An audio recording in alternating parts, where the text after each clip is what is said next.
ओम शांति। चलिए थोड़ी देर स्वचिंतन में बैठेंगे, उसके बाद सेशन शुरू करेंगे।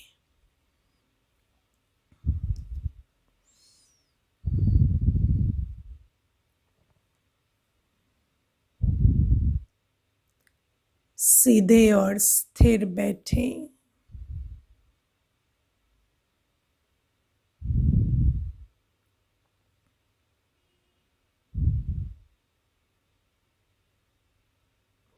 अपने शरीर को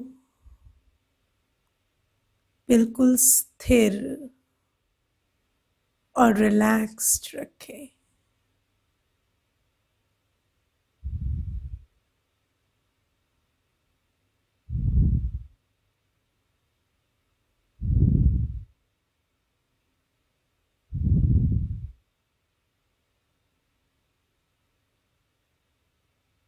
अपने ध्यान को देखें। मेरा ध्यान इस घड़ी दुनिया की कई बातों में बिखरा हुआ है।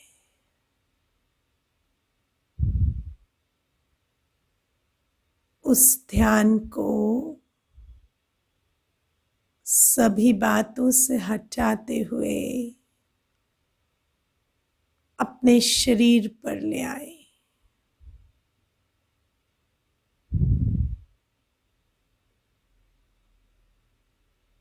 पैरों की उंगलियों पर ले आए।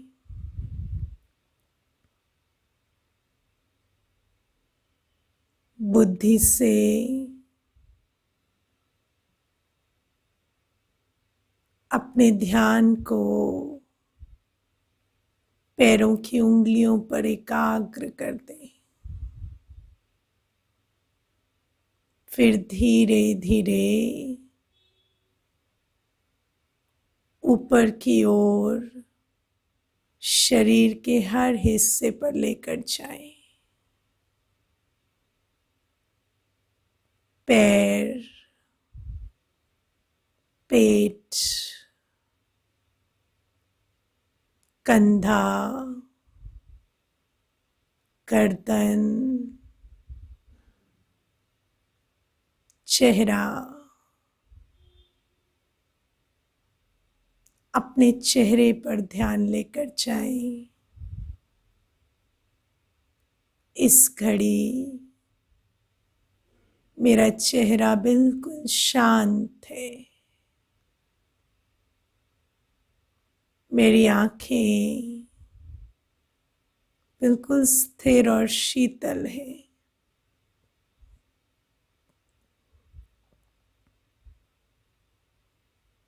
अब आंखों के बीचों बीच, दोनों आंखों के मध्य में भ्रिकुटी पर उस ध्यान को लेकर जाएं और भ्रिकुटी से अंदर की तरफ प्रवेश कर जाएं।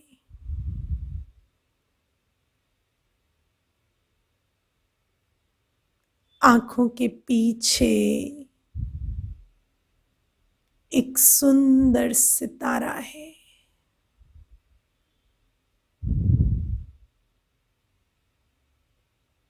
एक सुंदर प्रकाश से बना दिव्य सितारा।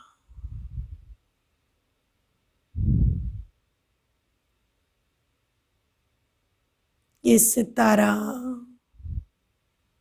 बिल्कुल शांत है, स्थिर है, कोई हलचल नहीं, एकदम स्थिरता से ये सितारा आंखों के पीछे स्थित है।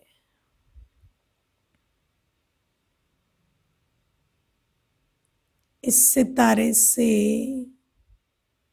बहुत सुंदर सफेद शांत किरणें निकल रही हैं।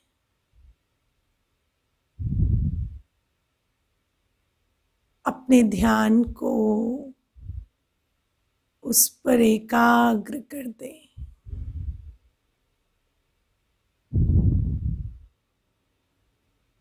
ये सितारा,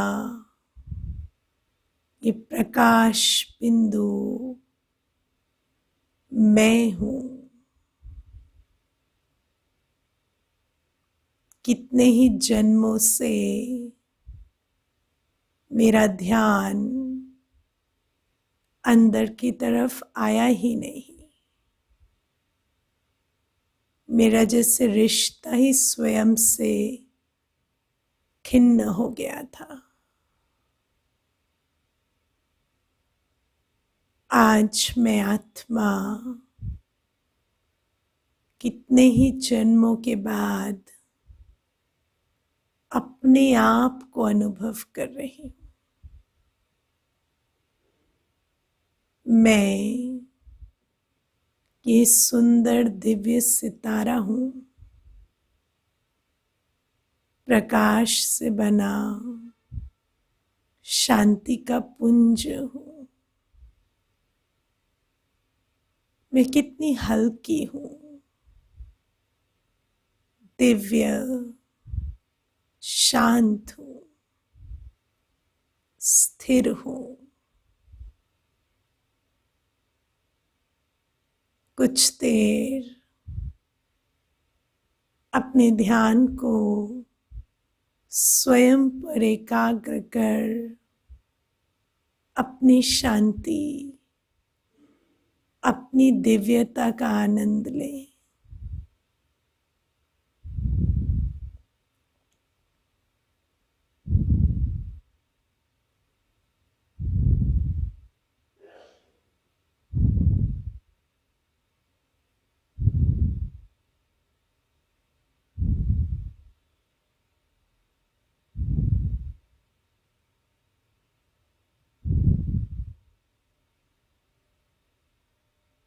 ओम शांति।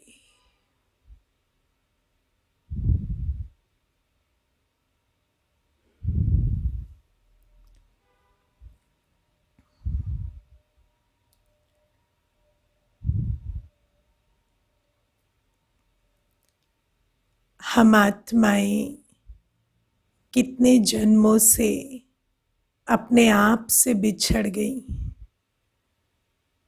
हम हर चीज को पहचानते हैं, हर चीज पर ध्यान देते हैं, पर स्वयं पर कभी अपना ध्यान लेकर ही नहीं चाहते।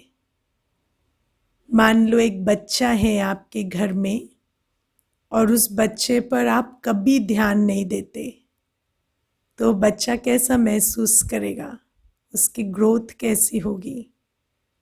उसको नेग्लेक्टेड फील होगा ना उसके अंदर, क्योंकि उस पर कभी ध्यान ही नहीं दिया गया, उसका अच्छा बुरा कभी देखा ही नहीं गया, तो उसका विकास रुक जाता है। ऐसे ही आप देखो, ध्यान एक शक्ति है जो सींचती है किसी भी चीज को। इसलिए बताएं ना, wherever attention goes energy flows.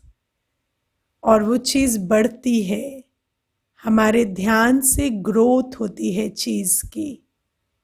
अगर आप किसी भी अच्छी चीज पर ध्यान देते हैं तो वो भी बढ़ती है, बुरी पर ध्यान देते हैं तो वो भी बढ़ती है ना।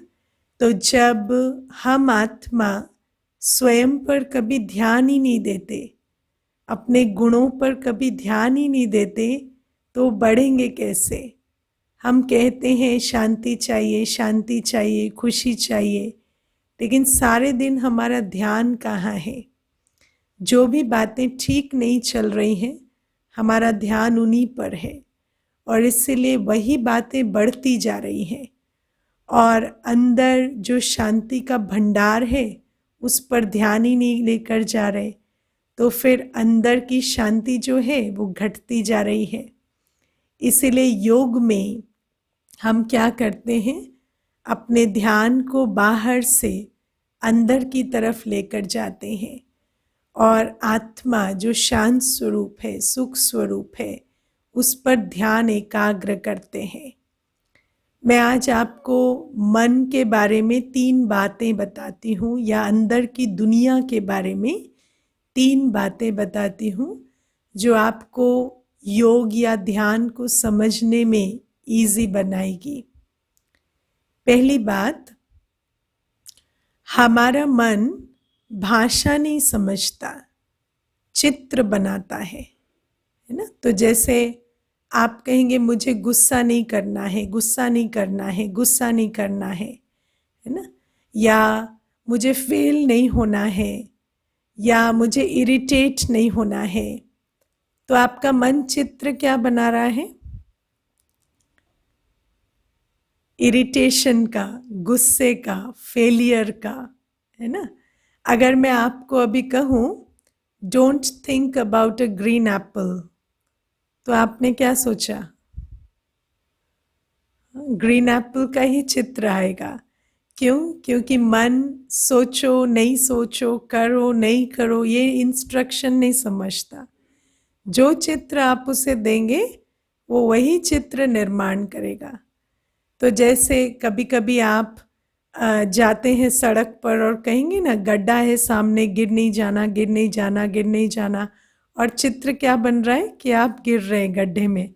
और मोस्टली ऐसा होता है कि जिस गड्ढे में नहीं गिरना होता है उसी में जाके गिरते हैं। क्यों? क्योंकि चित्र ही वही बना रहे हैं, तो वही सृष्टि की रचना हो रही है अंदर। तो मन जो है वो चित्र बनाता है, वो भाषा नहीं समझता है। इसीलिए जब भी अपने आप से बातें करते हैं उसकी भाषा पर बहुत ध्यान देना है। मुझे गुस्सा नहीं करना, मुझे अशांत नहीं होना, मुझे कल से किसी को जवाब नहीं देना, ये वाली बातें नहीं कहनी है खुद को। ये कहना है मैं शांत हूँ, मैं सुख स्वरूप हूँ। अपने आप को जो आप बनना चाहते हैं वो इंस्ट्रक्शन देनी है, वो भाषा बहुत ज़रूरी है। ये है पहला नियम अंदर की दुनिया का। दूसरा नियम, हमारा मन विचार क्रिएट करता है और बुद्धि चित्र बनाती है ना। और जब मन बुद्धि एक साथ होते हैं तो कंसंट्रेशन होती है, तो एकाग्रता होती है। मान लो कि मन विचार एक उत्पन्न कर रहा है और बुद्धि में चित्र कुछ और आ रहा है। जो आप नॉर्मली आरती गाते हुए सुबह करते हैं ना, कि मुख तो आरती गा रहा है ना, मुख तो भगवान का भजन गा रहा है, और चित्र क्या बन रहा है? अरे मेरी सब्जी जल गई किचन में, है ना, या अरे अभी जाएंगे तो कितना ट्रैफिक मिलेगा, या लेट होना जाए, या ये काम करना है जाकर, या ये सामान है या नहीं, इसके बाद जो सब्जी बनेगी उसके बारे में सोच रहे हैं, तो वो चित्र बन रहा है। तो क्योंकि मन में थॉट्स तो ठीक ले रहे हैं, मुख से बोल रहे हैं, वो विचार चल रहे हैं, लेकिन चित्र जो है वो घर का, ऑफिस का, इधर का उधर का बन रहा है। और चित्र कोई एकाग्रता वाला, या जो आप मुख से भजन गा रहे हैं उसी के हिसाब से कोई चित्र नहीं बना रहे। इसीलिए क्या होता है कि एकाग्रता नहीं होती, और एकाग्रता नहीं होती तो अनुभव नहीं होता। इसलिए भजन गा रहे हैं लेकिन फिर भी शांति का अनुभव नहीं हो रहा। क्यों? क्योंकि चित्र जो है वो करस्पॉन्डिंग ठीक नहीं बन रहा है ना। जैसे आप देखो आजकल बच्चे जो हैं कहेंगे वीडियो देखते हैं ना, तो वीडियो देखने से बहुत अच्छा याद हो रहा है और पढ़ने से याद नहीं हो रहा। क्यों? क्योंकि पढ़ने का सारा मतलब ही क्यों था कि जो आप पढ़ते हैं उसका चित्र आप खुद बनाएं, है ना। जैसे आप हिस्ट्री पढ़ रहे हैं तो हिस्ट्री में आप जो भी पढ़ रहे हैं उस पढ़ने के साथ साथ वो जो कहानियां हैं जिनके बारे में आप पढ़ रहे हैं उनका चित्र आप खुद क्रिएट करें मन में। ये पर्पस था, है ना। बुद्धि चित्र बनाए और मन जो है वो थॉट्स क्रिएट करे पढ़कर। लेकिन अब क्या करते हैं, सब आलसी हो गए ना, तो बच्चे भी क्या करते हैं कि पढ़ते हुए भी चित्र किसका बन रहा है, वो वीडियो गेम हो गया, वो उसका ये स्कोर हो गया, वो गेम में ये चल रहा होगा, वहाँ ये हो रहा है, तो ये सारे चित्र बन रहे हैं। उसके कारण कंसंट्रेशन नहीं हो रही है। तो जब हम ध्यान भी लगाते हैं या योग करते हैं तो एकाग्रता ज़रूरी है। तो जैसे आप मन में विचार ले रहे हैं, मैं शरीर नहीं हूँ, मैं आत्मा हूँ, लेकिन उसके साथ साथ आपको क्रिएटिव होना पड़ेगा और चित्र भी साथ साथ बनाना पड़ेगा, क्योंकि आत्मा कोई दिखाई नहीं देगी, है ना। कई बार क्या होता है कि हम जब योग करते हैं ना तो शुरू शुरू में बच्चे क्या करेंगे कि आँखों को ना अंदर मोड़ कर देखने की कोशिश करेंगे कि कोई अंदर ज्योति बिंदु चमक रहा है या कोई लाइट है। अब आप सोचो, ये जो आँखें हैं ना ये अंदर देखने के लिए है ही नहीं। आप अपनी आँखों को कितना भी मोड़ें, आप अपना दिल या अंदर जो ब्रेन है उसको देख सकते हैं क्या? ब्रेन तो फिजिकल है, लेकिन आंखें मोड़ के तो नहीं देख सकते ना। क्यों नहीं देख सकते? क्योंकि आंखें बनी ही बाहर की दुनिया को देखने के लिए हैं। इसीलिए जब भी आपको ब्रेन को देखना होता है तो आपको क्या करना पड़ता है? आपको आपको समझ की आंख यूज करनी पड़ती है ना।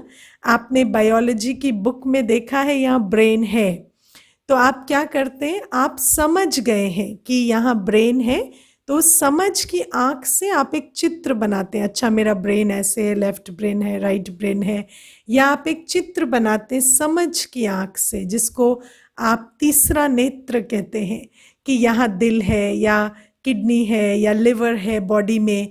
तो आपको ये समझ मिली है और उस समझ के आधार से आप अपना चित्र खुद बनाते हैं।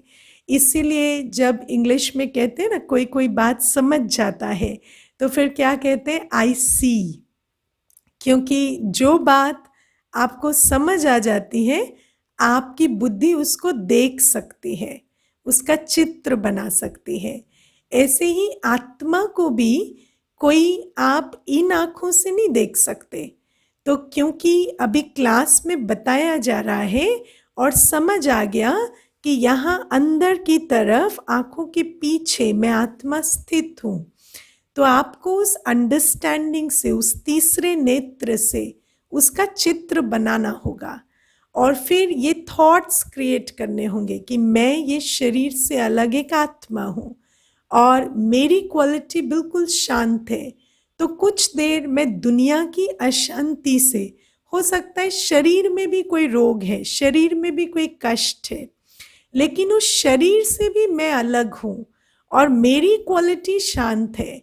तो अपने आप को सभी बातों से, अपने ध्यान को हटाकर अपनी बुद्धि को आत्मा के चित्र पर एकाग्र करना है और मन को उसकी शांति को अनुभव करने के लिए वो थॉट्स क्रिएट करने हैं कि मैं एक आत्मा हूँ, मैं शांत हूँ, मेरे से सुंदर किरणें निकल रही हैं।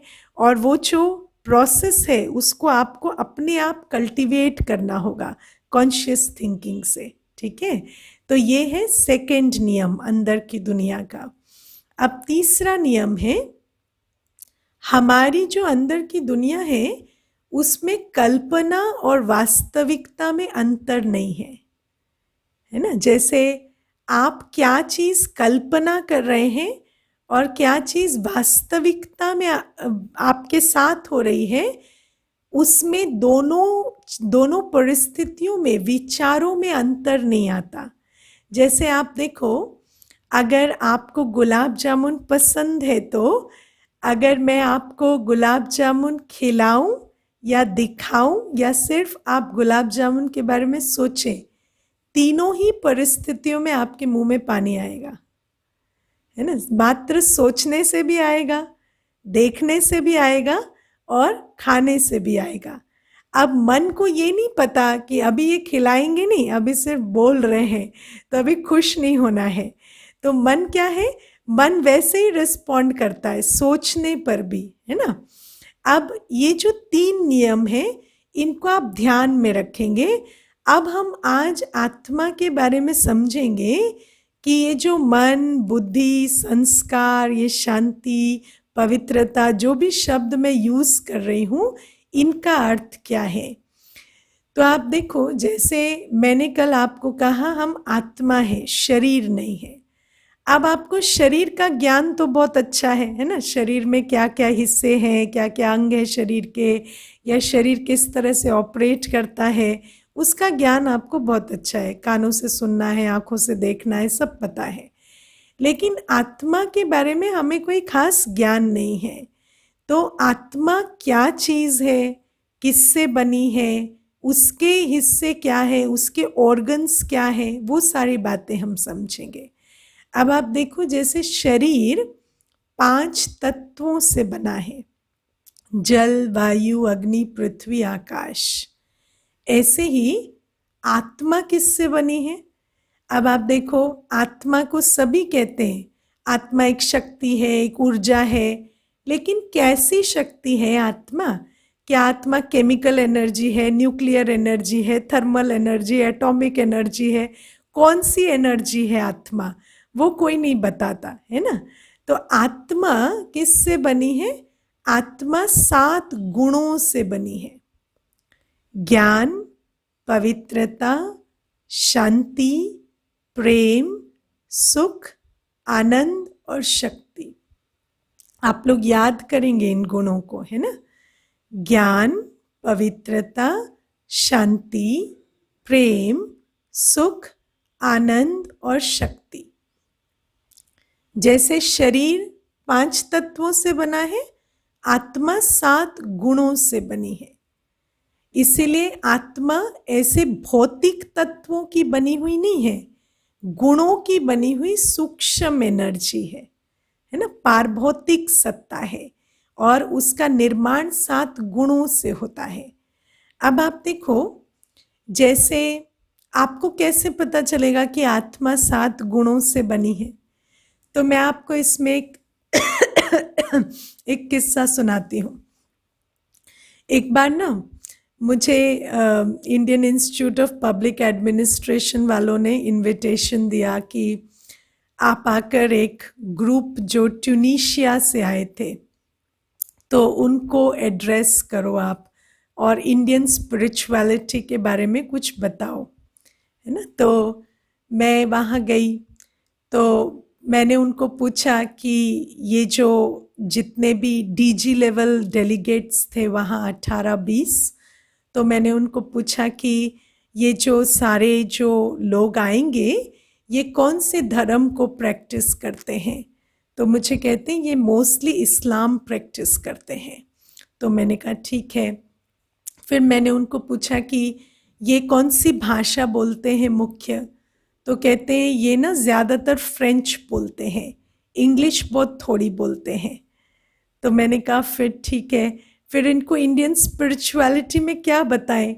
तो मुझे कहते हैं आप बताओ ना सिस्टर कि आप सोल हैं, और वो सारी बातें सब उनको कराओ। तो मैंने उनको पूछा कि जब मैं गई वहाँ सेशन करने, तो वो सब मुझे देख रहे हैं कि अब ये क्या बताएंगे, या पता नहीं कुछ अजीब सी बातें हमें सिखाने लगेंगे। तो मैंने उनको पूछा कि आपको प्यार चाहिए, खुशी चाहिए, शांति चाहिए, शक्ति चाहिए? तो मुझे कहते हैं हाँ चाहिए।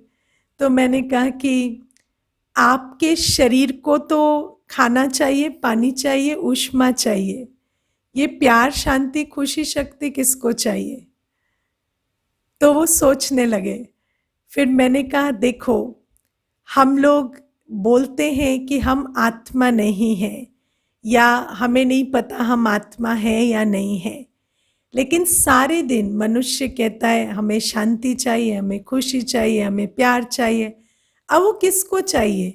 बॉडी को तो नहीं चाहिए, बॉडी को तो खाना, कपड़ा, मकान, है ना, थोड़ी ऊष्मा मिली, ठीक है।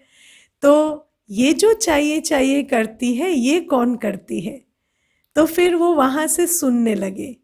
और फिर मैंने उनको ये भी बताया कि दुनिया में आप ऐसे बहुत सारे सर्वेज हुए हैं जहाँ पर कितने भी धर्म, कितने भी कल्चर्स, कितने भी रेसेस के अक्रॉस जब व्यक्ति को पूछा गया आपको चाहिए क्या, आपकी चाहना क्या है, तो हर एक कोई कहता है हमें खुशी चाहिए, प्यार चाहिए, शांति चाहिए, हमें पावरफुल फील करना है, हमें आनंद चाहिए, है ना, और हमें ज्ञान चाहिए। हमें ऐसा लगता है कि हमें एक कंट्रोल की फीलिंग आनी चाहिए कि मैं जानता हूँ। तो ये सारी बातें क्यों आती हैं? क्योंकि बॉडी को तो ये सब नहीं चाहिए। तो ये क्वालिटीज किसको चाहिए? ये आत्मा को चाहिए। क्योंकि जैसे आप देखो, बॉडी 5 तत्वों से बनी है, तो बॉडी हमेशा क्या करती है? खाना चाहिए, पानी चाहिए, है ना। अभी भूख लग गई, अभी प्यास लग गई, अभी ठंड लग रही है, अभी गर्मी लग रही है। तो वही 5 तत्वों की नीड जो है वो बॉडी को होती है। ऐसे ही आत्मा 7 गुणों से बनी है। तो इसीलिए आत्मा की जरूरत क्या होती है? हमेशा ज्ञान, पवित्रता, शांति, प्रेम, सुख, आनंद और शक्ति, है ना। मनुष्य खुद कितना भी शोर मचाए, लेकिन जैसे ही कोई और शोर मचाएगा तो कहेगा मुझे शांति चाहिए, है ना। या जब उसका मन करेगा तो आवाज करेगा, लेकिन जैसे ही थोड़ा सा उसको अनकंफर्टेबल लगेगा तो कहेगा मुझे तो लगता है मैं भाग जाऊं और कहीं शांत हो जाऊं। क्यों? क्योंकि उसकी जो अशांति की लिमिट है वो पहुंच चुकी है। आप देखो, प्योरिटी कितनी बड़ी चीज है। 2 चोर चोरी करते हैं ना, तो भी सोचते हैं हिस्सा और बंटवारा जो है वो ईमानदारी से होना चाहिए, है ना। और अगर एक दूसरे से चीटिंग कर ले तो कहेगा तुमने मुझे ठग दिया या धोखा दे दिया। तो आप वैसे तो दूसरे का चुरा लाए, लूट लाए, लेकिन आपस में ईमानदारी चाहिए। क्यों?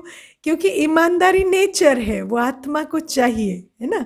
आप देखो, कभी भी अनाउंसमेंट करेंगे कि शांति खुशी के लिए कोर्स करो, तो रजिस्ट्रेशंस आएंगे। कभी ऐसा हुआ अशांति के लिए कोर्स करो, अपवित्रता के लिए कोर्स करो, है ना। तो या दुख मिलेगा उसके लिए कोर्स करो। तो ऐसा कोई कोर्स नहीं होता है ना, 7 दिन का कोर्स जहाँ शांति से अशांति की तरफ बढ़ जाएंगे। तो ऐसी चीजें कोई नहीं ढूंढता। क्यों नहीं ढूंढते? क्योंकि वो हमारा मूल नेचर नहीं है। तो आत्मा बनी ही 7 गुणों से है। जैसे शरीर 5 तत्वों से बना है, इसलिए शरीर की हमेशा खोज 5 तत्वों की होती है। शरीर हमेशा खाना, पानी, ऊर्जा, वायु, क्लीन एयर, इन्हीं के लिए तरसता रहता है। ऐसे ही आत्मा की चाहना क्यों है? शांति की, पवित्रता की, प्रेम की, क्योंकि इन्हीं से हम बने हैं। ये गुण हमारा बेसिक कॉन्स्टिट्यूशन है या हमारा बेसिक डिजाइन है। तो ये जो हम आत्मा है, हमारी बनावट, हमारी गढ़न इन्हीं 7 गुणों से हुई है। और जैसे शरीर के अंदर कैपेसिटी है ना, सुनने की, देखने की, है ना। फिर कभी कभी वो कैपेसिटी ठीक रहती है, कभी खराब हो जाती है ना। कभी किसी को दिखाई ठीक देता है, कभी किसी को रंग दिखाई नहीं देते, कलर ब्लाइंड होते हैं। कभी कभी फिर किसी को बिल्कुल दिखाई नहीं देता, और कभी किसी को कहेंगे इनकी इनकी आंखें जो है वो बहुत तेज हैं। तो आंख भी है, कान भी है, त्वचा भी है, मुख भी है, नाक भी है। अलग अलग कैपेसिटी है बॉडी में, सुनने की, देखने की, सूंघने की, फील करने की। तो ये सारी कैपेसिटीज बॉडी की है। आत्मा में क्या कैपेसिटी है? आत्मा में 3 ऑर्गन्स हैं। जैसे शरीर में इतने सारे ऑर्गन्स हैं, आत्मा के 3 शक्तियां या 3 कैपेसिटीज या 3 ऑर्गन्स हैं। मन, बुद्धि और संस्कार। मन, बुद्धि और संस्कार। हर आत्मा के पास मन है। ऐसा कोई व्यक्ति नहीं है जिसके पास मन ना हो, है ना। बस किसी का मन सुमन है, किसी का मन दुश्मन है ना। जैसे किसी की आंखें ठीक है, किसी की खराब है, ऐसे ही किसी का मन सुमन है, किसी का दुश्मन है। लेकिन मन ना हो ऐसा कोई भी नहीं है, क्योंकि आत्मा की कैपेसिटी है मन, है ना। कभी बिगड़ा हुआ है, कभी सुधरा हुआ है, लेकिन है मन सबके पास। बुद्धि, बुद्धि हर आत्मा के पास है, वो आत्मा का ऑर्गन है। बुद्धि क्या करती है? मन क्या करता है? मन सोच क्रिएट करता है, मन सोचता है पूरे दिन। इसलिए कोई भी ऐसा व्यक्ति नहीं है जो कहे मुझे सोचना नहीं आता, है ना। कोई ऐसा है जो कहता है मुझे सोचना नहीं आता, या मेरे सोच नहीं है, या मैं सोच नहीं सकता। हर कोई सोचता है। क्यों? क्योंकि हर आत्मा के पास मन है ही है। मन आत्मा का ऑर्गन है ना। तो ऐसे ही हाँ, खराब है, ठीक है, दिव्य है या नहीं है वो अलग बात है, लेकिन है मन हर एक के पास। अब बुद्धि, बुद्धि क्या करती है? बुद्धि चित्र बनाती है। जैसे मैंने आपको पहले बोला, कोई भी बात समझती बुद्धि है ना। बुद्धि ध्यान देती है।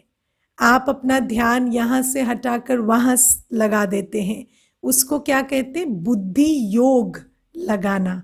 जैसे कई बार कहेंगे ना, आपकी बुद्धि योग कहाँ लगा हुआ है या आपका ध्यान कहाँ है, तो जहाँ ध्यान है वो चीज़ का चित्र बन रहा है।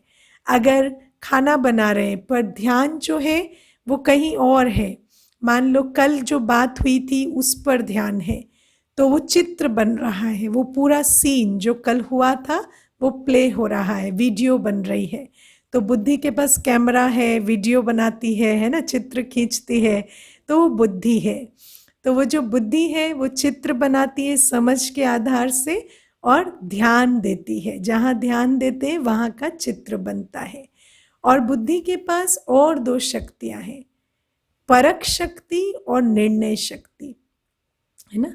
आप देखना, आपके अंदर ऐसा लगता है जैसे दो लोग बैठे हैं, है ना, और वो दो लोग हमेशा ऑपोजिट बातें करते रहते हैं, दो बातें मन में आती रहती है ना, कि ये करूं ये ना करूं। जैसे ही 4:30 बजेंगे तो दो संकल्प आएंगे, अभी सो जाऊं या अभी क्लास करूं, है ना, वीडियो ऑफ करके करूं ऑन करके करूं, है ना, कैसे करूं क्लास, तो तैयार होके बैठूं या बिना तैयारी के बैठ जाऊं। तो ये जो है ये अंदर चलता है। तो ये दो विचार आते हैं। अब इन दो विचारों में परख होती है और निर्णय होता है। हमेशा अंदर एक फैसला चलता रहता है और निर्णय होता रहता है।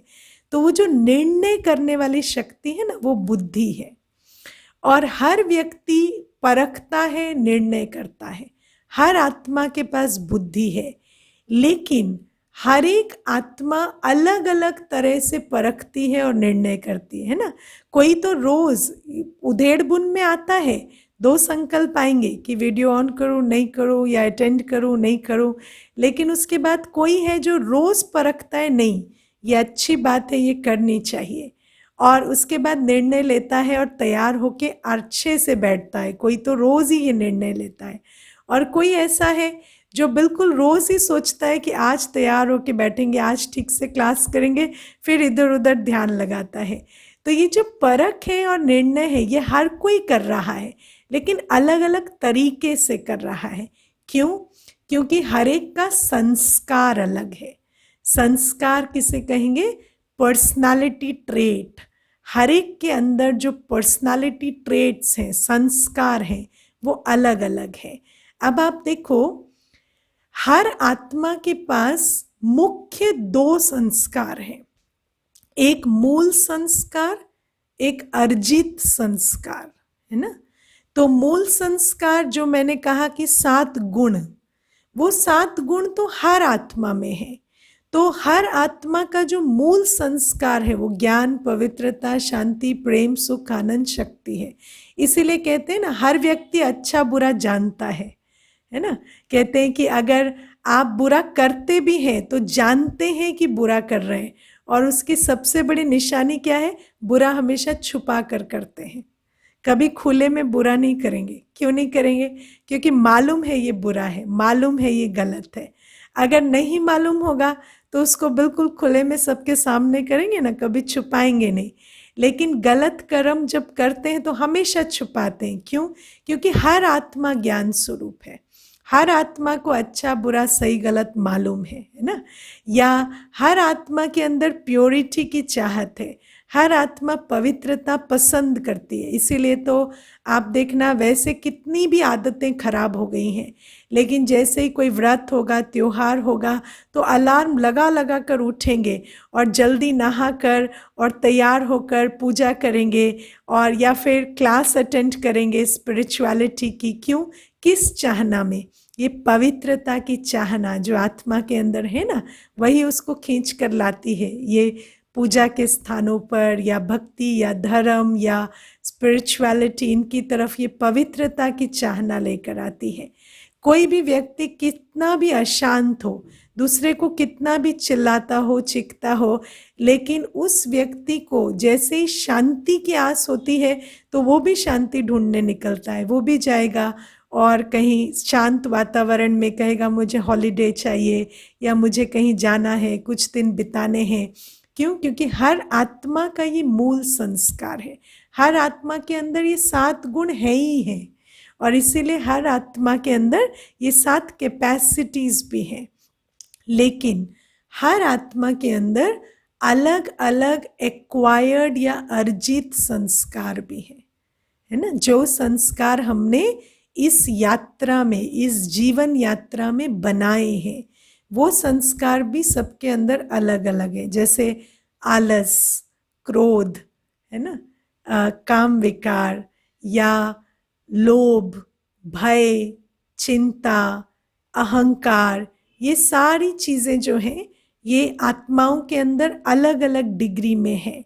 ये हमारी कोई ओरिजिनल क्वालिटी नहीं है, क्योंकि अगर ये ओरिजिनल क्वालिटी होती तो हम इन्हें नेगेटिव नहीं कहते या हम इसमें अनकंफर्टेबल नहीं होते, क्योंकि जो भी चीज़ ओरिजिनल होती है वो हमेशा आरामदायक होती है, उसमें कभी डिस्कम्फर्ट नहीं होता। लेकिन काम, क्रोध, लोभ, मोह, अहंकार, भय, ईर्ष्या, द्वेष, आलस्य, घृणा, ये सारी चीज़ें हमें अनकंफर्टेबल करती हैं, है ना। हमें अंदर पता चलता है कि कोई आपको आलसी कहे तो आप क्या कहेंगे? हाँ, आलसी है, लेकिन आलसी कहे तो अच्छा नहीं लगेगा। क्यों? क्योंकि हमें पता है कि आलस नहीं होना चाहिए। क्यों? क्योंकि आदत बन गई है, लेकिन हम उस आदत से खुश नहीं है। अगर उस आदत से खुश होते तो कोई आलसी कहता तो कॉम्प्लीमेंट की तरह लेते ना, है ना। ये थोड़ी कहते कि अपने आप को तो देखो, आप खुद कैसे हो, मुझे क्यों कह रहे हो। तो ये बात क्यों आती है? क्योंकि हमें मालूम है कि आलस है, लेकिन हम उसके साथ खुश नहीं है या कंफर्टेबल नहीं है। तो ये जो सारी क्वालिटीज़ है, ये जो नेगेटिव सेट है, ये हर आत्मा के अंदर आज है। ऐसी कोई आत्मा नहीं है जिसके अंदर काम, क्रोध, लोभ, मोह, अहंकार नहीं है, लेकिन सबके अंदर डिग्री अलग अलग है ना। किसी के अंदर गुस्सा बहुत है, किसी के अंदर लालच बहुत है ना। लालच के लिए गुस्से को भी तज देगा, जहाँ पर उसके फायदे की बात होगी वहाँ गुस्सा नहीं करेगा, जहाँ पर फायदा नुकसान से परे होगा वहाँ पर खूब गुस्सा करेगा। तो क्रोध है, लेकिन लालच उससे भी ज़्यादा है, लोभ उससे भी ज़्यादा है। तो ऐसे हर एक आत्मा के अंदर ये विकार हैं या अर्जित संस्कार हैं, लेकिन ये विकार अलग अलग डिग्री में है। और जैसा हमारा संस्कार है उसी हिसाब से हमारी बुद्धि निर्णय लेती है ना। तो बुद्धि परखती है, निर्णय लेती है, लेकिन उस निर्णय और परख शक्ति में भी संस्कारों का बहुत बड़ा रोल है, क्योंकि संस्कारों के आधार से ही हम हर चीज़ को परखते हैं या निर्णय लेते हैं। तो ये कैसा हो गया, जैसे संस्कार हमारे चश्मे की तरह हैं। जैसे चश्मा होता है ना, जिस रंग का चश्मा लगाएंगे दुनिया वैसी ही नजर आएगी। ऐसे ही जब आप संस्कारों का चश्मा हर आत्मा पर चढ़ा हुआ है तो हमारा देखना, परखना, डिसीजन लेना सब कुछ उस चश्मे के आधार से हो रहा है। तो अभी और हमारे जो डिसीशंस होते हैं, हम जो बुद्धि से परखते हैं, निर्णय लेते हैं, वही हमारे कर्म का आधार बनते हैं। और हमारे भाग्य का आधार क्या है? हमारा कर्म। तो इसीलिए कर्म कब तक नहीं बदलेगा? जब तक संस्कार नहीं बदलेगा। और संस्कार कब तक नहीं बदलेगा? जब तक कर्म नहीं बदलेगा। क्योंकि कर्म से संस्कार बनते हैं और संस्कार कर्म का आधार बनते हैं। यही तो सारी मुश्किल की बात है कि ये दोनों एक दूसरे पे डिपेंड करते हैं। अब इसको हम थोड़ा अच्छे से समझेंगे। पहला नियम, जो कर्म हम बार बार करते हैं वो हमारा संस्कार बनते हैं, और जब संस्कार बन जाते हैं तो फिर हम वही कर्म बार बार करते हैं। ठीक है, ये जो पूरा अंदर का प्रोसेस है इसको आज समझेंगे।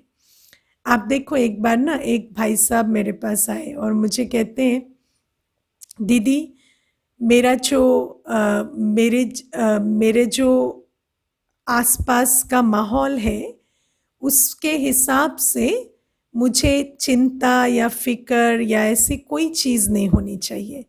मुझे कोई टेंशन की बात नहीं है या कोई बात की मैं चिंता करूं, ऐसी परिस्थिति मेरी नहीं है।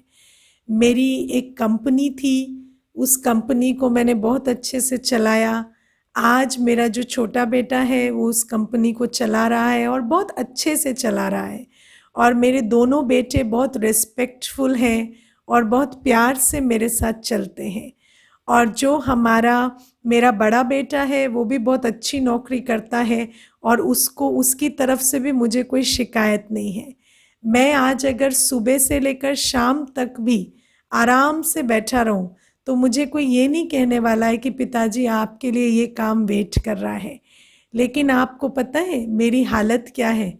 मैं ना जीता हूँ ना जीने देता हूँ।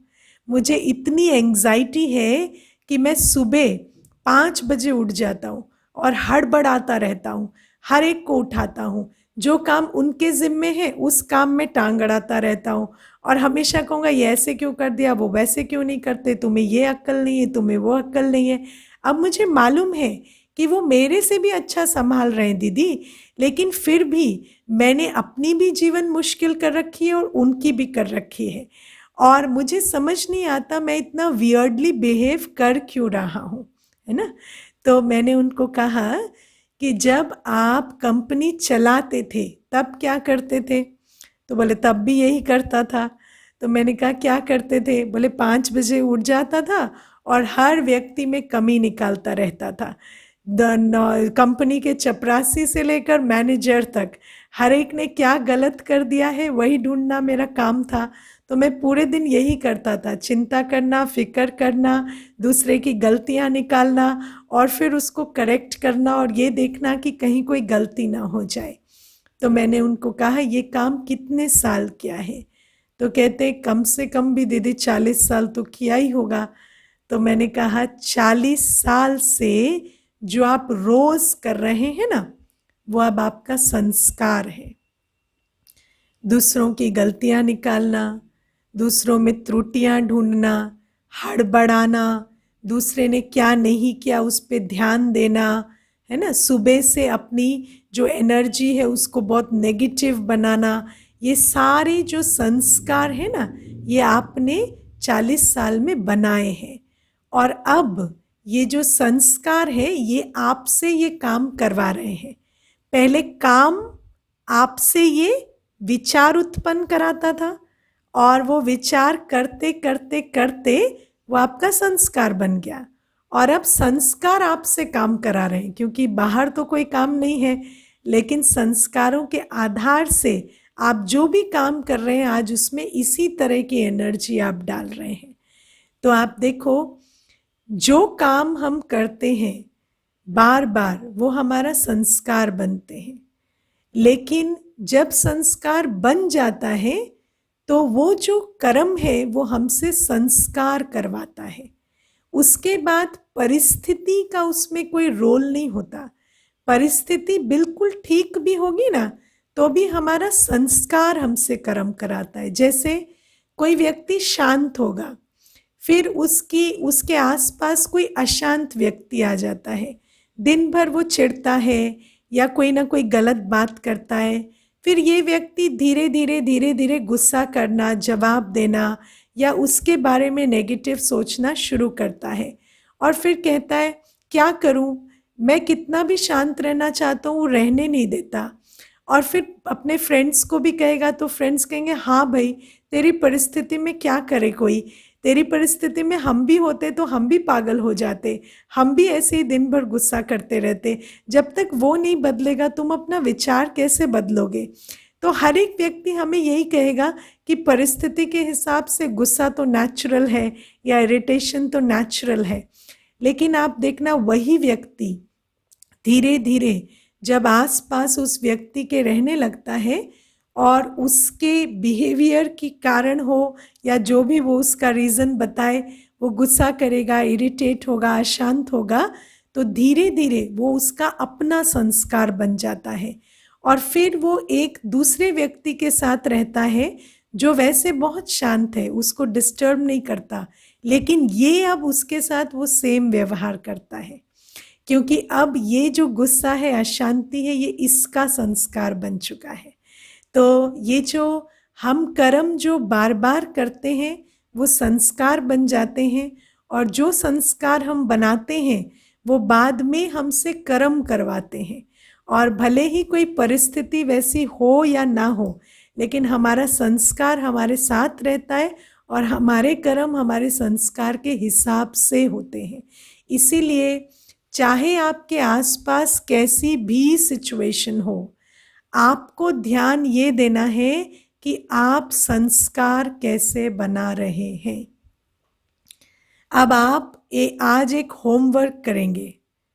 आप विचार करेंगे कि जब से कोविड शुरू हुआ, आपने ऐसे कौन कौन से संस्कार बनाए हैं जो पहले आपके अंदर नहीं थे और अब आ गए हैं, और वो संस्कार अब आपके संस्कार बनते जा रहे हैं। और कल अगर कोविड चेंज भी हो गया या कोई और भी सिचुएशन आ गई, तब भी ये संस्कार आपको दुख देने वाले हैं, ये आप रियलाइज कर रहे हैं। तो आपको समझ आ रहा है कि परिस्थिति आती है जाती है, लोग आएंगे जाएंगे, लेकिन जो संस्कार हम उनके मध्य रहते हुए बनाएंगे वो संस्कार हमारे साथ रह जाएंगे। और फिर चाहे वो लोग रहें या ना रहें, वो परिस्थितियां रहें या ना रहें, वो संस्कार बदलना बहुत मुश्किल हो जाता है। आप एक चीज़ देख रहे हैं कि पहले आपके अंदर संस्कार था सीधे बात करने का। जब से फ़ोन आया, व्हाट्सएप आया स्पेशली, तो आपका संस्कार क्या बना? लोगों से बात करना अवॉइड करना और मैसेज कर देना, है ना, मैसेज कर देना। आजकल आपको कोई कहता है ना उनसे फ़ोन पे बात कर लो, कहते हैं नहीं मैसेज में पूछ लेते हैं, है ना, मैसेज में बात कर लेते हैं। क्यों? क्योंकि संस्कार बना लिया, है ना। और ये जो संस्कार है, अब कितनी भी अर्जेंट बात होती है, आजकल तो लोग व्हाट्सएप पे वॉइस मैसेज भी रिकॉर्ड करके भेज देते हैं, लेकिन इंटरैक्ट नहीं करेंगे। क्यों? इंटरैक्ट करने का संस्कार ही खत्म होता जा रहा है। अब आप देखो, ये जो आप वीडियो बंद करके बैठने का संस्कार बना रहे हो ना, ऐसा संस्कार बन जाएगा धीरे धीरे कि जब वीडियो खोल के बात करनी होगी ना, तो आप कमरा बंद करके बैठना शुरू करेंगे। और आपके अंदर ये जो फेस टू फेस इंटरेक्शन की कैपेसिटी है, ये घटती जा रही है। इसीलिए जब परिस्थिति हमें मिलती है, तो परिस्थिति के हिसाब से हमें कुछ चीज़ें ईजी लगती हैं, तो हम उन ईजी चीज़ों को अपनाते रहते हैं। लेकिन लाइफ इतनी ईजी नहीं है, इसीलिए जो ईजी रहने का संस्कार हम बना रहे हैं ना, ये जब परिस्थिति बदलेगी तो हमें बहुत तकलीफ देने वाला है। मैं आपको एक छोटी सी बात बताती हूँ। ये जो जब से कोविड शुरू हुआ और मोस्टली वर्क फ्रॉम होम शुरू हो गया, तो कईयों का संस्कार लेट उठने का, स्पेशली बच्चों का आप देखना, आजकल लेट उठना, टाइम से खाना नहीं, नहाना नहीं, तैयार नहीं होना, ये सारे जो संस्कार बन रहे हैं, ये बच्चे कल स्कूल जब खुल जाएंगे ना, तो ये बच्चे स्कूल जाने के लायक नहीं रहेंगे। तो इन बातों को हमें बहुत ध्यान देना है कि एक परिस्थिति में बनाया गया संस्कार जब परिस्थिति बदल जाती है तब भी हमारे साथ रहता है, और जब वो संस्कार हमारे साथ रहता है तो वो संस्कार हमसे कर्म कराता है। फिर हम वो, और जब हम वो संस्कार रखते हैं ना, तो हम उस तरह की सिचुएशन को अट्रैक्ट भी करने लगेंगे और उसी तरह की सिचुएशन को हम क्रिएट करेंगे, क्योंकि हमारा संस्कार फिर हमारी परिस्थिति बनाएगा। ठीक है, तो इसीलिए ये जो संस्कारों का सारा जो खेल है उसको हमें बहुत अच्छे से समझना है, और यही संस्कार हमारी निर्णय शक्ति, परख शक्ति और हर चीज़ का आधार है। तो हम कौन सा संस्कार बना रहे हैं? जैसे कल किसी ने मुझे पूछा था ना कि कोई अगर बहुत तंग भी कर रहा है तो शांत कैसे रहें। शांत कैसे रहे प्रश्न ही नहीं है, शांत ही रहना है, क्योंकि मुझे मेरा संस्कार शांति का रखना है। कोई मुझे कितना भी ट्रिगर करे, मुझे अशांत नहीं होना है, क्योंकि धीरे धीरे अशांत होते होते मेरा संस्कार वो बन जाएगा। तो मुझे अपने बारे में बहुत केयरफुल रहना है, अपने सेल्फ इंटरेस्ट में मुझे शांति, खुशी, प्रेम, इन गुणों को चूज करना है, क्योंकि यही गुण मुझे कंफर्टेबल फील कराते हैं। और मुझे अपना दुश्मन नहीं बनना है। कोई मेरा दुश्मन बने कोई बात नहीं, लेकिन मैं अपना दुश्मन उसके कारण बन जाऊं, ये तो कोई विवेकशील बात नहीं हुई। ठीक है, तो इसके साथ आज सेशन खत्म करेंगे और कल मिलेंगे। अभी थोड़ा सा योग करके फिर फिनिश करेंगे। ठीक है, चलिए।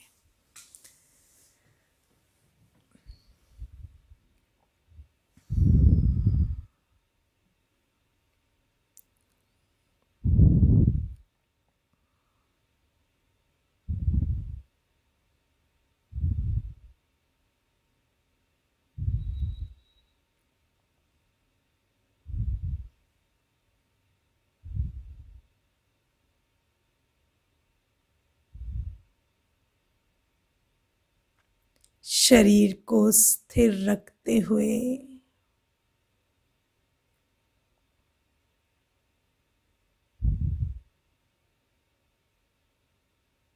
अपने ध्यान को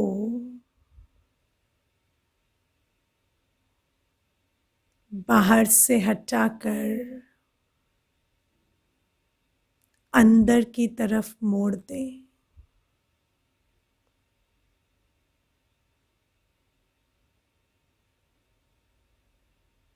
मेरे पास ये कितनी सुंदर शक्ति है, ध्यान की शक्ति। मैं इसे अंदर मोड़ सकती हूँ,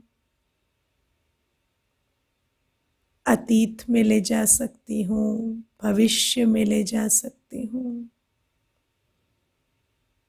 इस ध्यान की शक्ति से मैं कोई भी अनुभव कर सकती हूँ।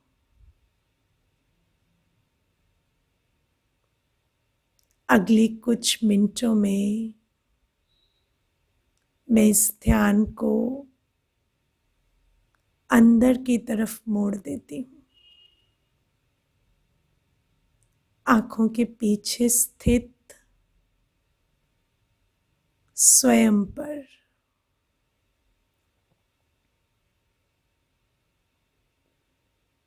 मैं आत्मा इस शरीर में दोनों आंखों के पीछे बैठी हूँ।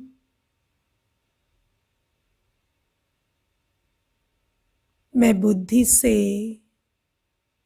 स्वयं को देख रही हूँ। कितना सुंदर सितारा हूं मैं, प्रकाश और दिव्यता से भरपूर, सुंदर चमकता सितारा। अपनी बुद्धि को स्वयं पर एकाग्र करें। अपना सुंदर मनोरम चित्र देखें और इस सुंदरता को, इस दिव्यता को मेरा मन अनुभव करता जा रहा है। मैं आत्मा बिल्कुल स्थिर और शांत हूं, बाहर की दुनिया से बिल्कुल अलग। मेरी एनर्जी बिल्कुल शांति की एनर्जी है, स्थिरता की। मैं एक स्थिर शांत सितारा हूं। मुझसे सुंदर सफेद शांत किरणें निकल मेरे पूरे चेहरे को आलोकित कर रही हैं। मेरे पूरे शरीर में फैल रही है। मेरा चेहरा और मेरे शरीर का हर अंग बिल्कुल शांत हो चला है। मैं आत्मा जैसे शरीर में एक शांति का पुंज हूँ, शांति का स्रोत हूँ। कुछ देर इस सुंदर और शांत अनुभव में स्थित हो जाए।